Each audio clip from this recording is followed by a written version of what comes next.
I'm Ellie and welcome back to another video of my self-conversion of my 2007 Toyota Hiace, which I am calling Arcadia. Last video I decked out these cushions and made these cushion covers, and in today's video I'm continuing on with some sewing by making these curtains, so let me show you how I did it.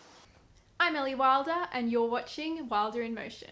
One thing that's definitely essential for van life but can be a little difficult to get is privacy, and so for me it was totally essential to be able to have some kind of day curtain option that would let light through but still provide some kind of privacy. I will also be making some block out and insulating window covers that are going to go behind, but that will be in a later video.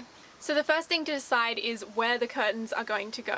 And in my case, I've gone with 4. The first one is of course this back window here. Then with the intention of installing a window in the door here, I also measured up for a curtain there. I have another curtain going across the back of the cab area. And then, as I talked about in my wardrobe video, instead of doing a door on my hanging wardrobe, I've also gone with a curtain. So the first step was to measure up those 4 spaces and decide how much fabric I would need.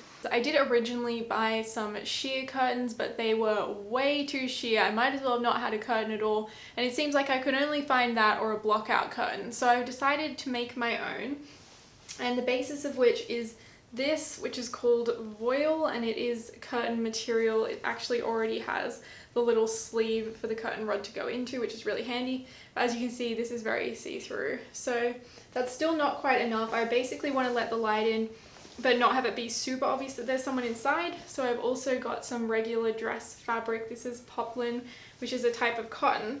And what I'm going to do is have a 2-layered curtain. And so this will basically give me the effect of having privacy. It's not going to be too bright or colorful because obviously the pattern of my bench is very intense. So this will just give me a bit of color to tie in with my color scheme, but it still is mostly neutral. I transferred these measurements onto my fabric, factoring in a 1 centimeter seam allowance.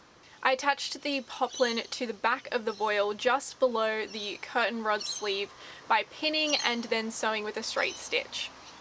When I was doing my cushion covers, I was very careful to zigzag stitch everything. However, neither of these fabrics are anywhere near as prone to fraying as the upholstery fabric, and I certainly won't be washing my curtains as often as I wash my cushion covers, so in this case, a simple straight stitch would suffice.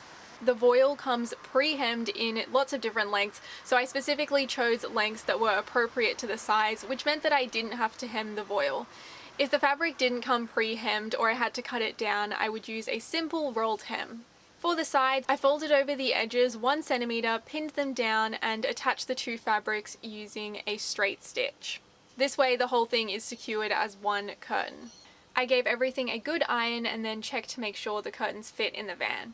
They were all good. This back one turned out a couple of centimeters narrower than I had measured it for. I'm not sure where that fabric went to. It is slightly annoying that there is the tiniest little gap at the edge, but it's nothing that's going to be too much of a big deal. So I would definitely say if you are doing this yourself, make sure you leave plenty of extra width because you can always just crumple it more on the curtain rod and it won't make too much of a visual difference. I decided to work with the sleeve that was built into the voile by using some adjustable curtain hanging wire. This is basically a giant insulated spring which can be easily cut down with wire cutters. Because it is a spring, it can be cut shorter than the window itself and then stretched out to make it taut when it's put in position, and this will mean that the weight of the curtain doesn't cause it to slouch. I measured up lengths for each of the curtains and then used little hooks to screw into the spring at either end. I then threaded these through the sleeve in the voile. To attach things to the van, I kept things simple by using some metal screws. I pre-drilled and attached these into the van and then hung the hooks over each screw.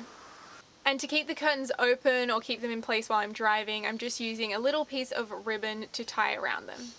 When I was driving, I noticed that the curtain that covers my hanging wardrobe space, which is right behind my driver's seat, I noticed that when the windows were open, this curtain tended to flap around quite a lot. So to solve this problem, I just used a couple of magnets and some hot glue, and this will make sure everything is secured when I want to be, but still give the flexibility of being able to open it so I can access. And so finally I have my curtains installed. Now I have a bit of privacy. I will be doing those blockout and insulating window covers in a future video, but coming up next week I will be installing my window, which you already saw. It is partially installed. I do still have a few finishing touches to go on that before it's ready for you guys to see. But in the meantime, I really hope you enjoyed this video, and if you want more, be sure to like, subscribe, and I'll see you next time.